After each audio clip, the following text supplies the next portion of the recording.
आ आ आई. Yes. ब ब बदक. क क कणीदार. ख ख खमंग. ग ग गोकुळतू. हा. अगदी घरच्यासारखं. कणीदार खमंग म्हणजेच गोकुळ तूप.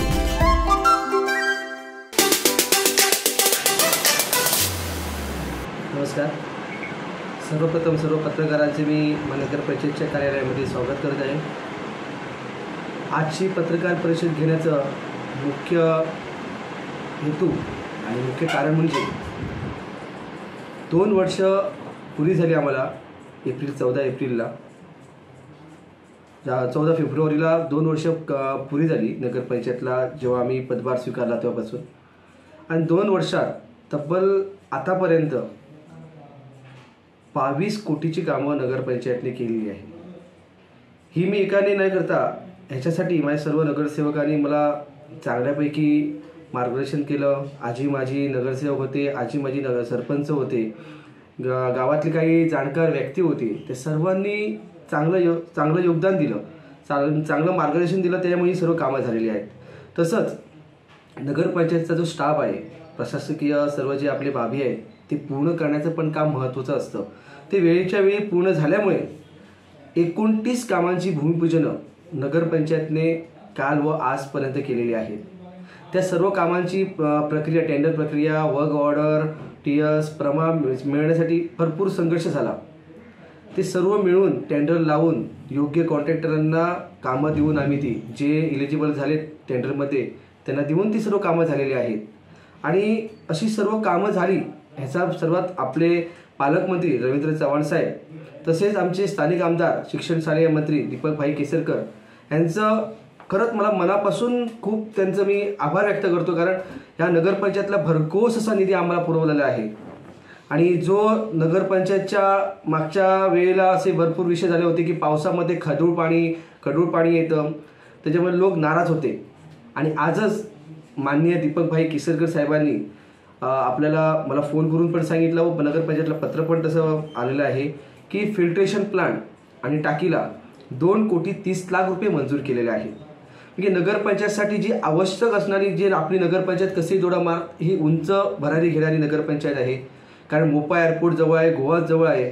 आणि ही आपली नगरपंचायत कसे जोडामार्ग एका भविष्यात 20-25 वर्षानंतर ह्याचा पूर्णपणे कायापालट असेल, त्याची एक सुरुवात, त्याची एक नांदी म्हणून माझ्या परी किंवा माझ्या सहकाऱ्यांच्या सर्व साथीने एक आम्ही प्रयत्न केला आणि तो आम्हाला यशस्वी झालेला आहे.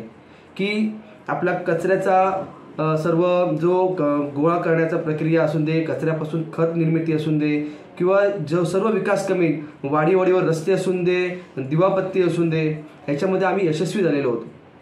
फक्त राहिला होता तो प्रश्न फक्त एक नळ पाणी योजनेचा, तो पण मार्गी लागलेला आहे.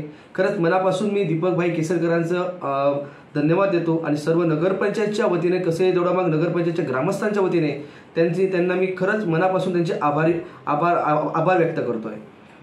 त्याचप्रमाणे नगरपंचायतमध्ये आपल्याला नाट्यगृह, भले मोठी समाज मंदिर यासारखे सर्व काही विकास कामांची आपल्याला विकास कामांना निधी आलेला आहे. काही लोकांचा नाट्यगृहासाठी आपल्या मैदानावर विरोध झाला, त्यामुळे पर्यायी जागा पण आम्ही शोधून ती लवकरात लवकर त्याचं भूमिपूजन आम्ही करणार आहोत आणि त्या पर्यायी जागेत आम्ही नाट्यगृह करणार आहोत. कारण लोकांचा जो आपल्याला तिकडे विरोध झाला, हा विरोध म्हणता कामा नये. कारण आम्ही पण नगरपंचायतने एक विचार केला होता की नाट्यगृह व्हावं, मोठं झालं तर सर्वांसाठी फायदा होणार. पण एका बाजूने तिकडे मैदान, एकमेव मैदान शहरामध्ये मोकळं ठेवण्याचा लोकांचा जो आग्रह होता हा माझ्या मनाला पण पटला. आणि त्याच्यामुळे आम्ही सर्व बॉडीने ठराव, म्हणजे आपल्या स्टँडिंग बॉडीने आणि सर्व नगरसेवकांनी सल्ला मसुदा घेतला सर्वांचा, आणि ती मैदान कायमस्वरूपी खुलं ठेवण्याचा आम्ही निर्णय घेतलेला आहे. समाज मंदिर पण एका बाजूला 2 गुंठ्यामध्ये जसं बसेल त्याप्रमाणे आर्किटेक्टकडनं आम्ही परत नवीन प्लॅन वगैरे काढून 2 गुंठ्यामध्ये बसेल त्या पद्धतीने आपण करणार आहोत.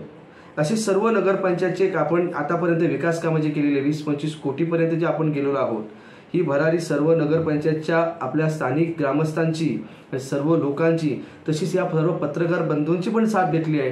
त्यामुळे सर्वांचे मी मनापूर्वक आभार व्यक्त करतो. जय हिंद, जय महाराष्ट्र. आमचे दिवसभरातले सर्व अपडेट्स, ताज्या घडामोडी आणि थेट लाईव्ह पाहण्यासाठी सबस्क्राईब करा, लाईक करा कोकणचं नंबर 1 महा चॅनल कोकण 7 लाईव्हचं YouTube चॅनल.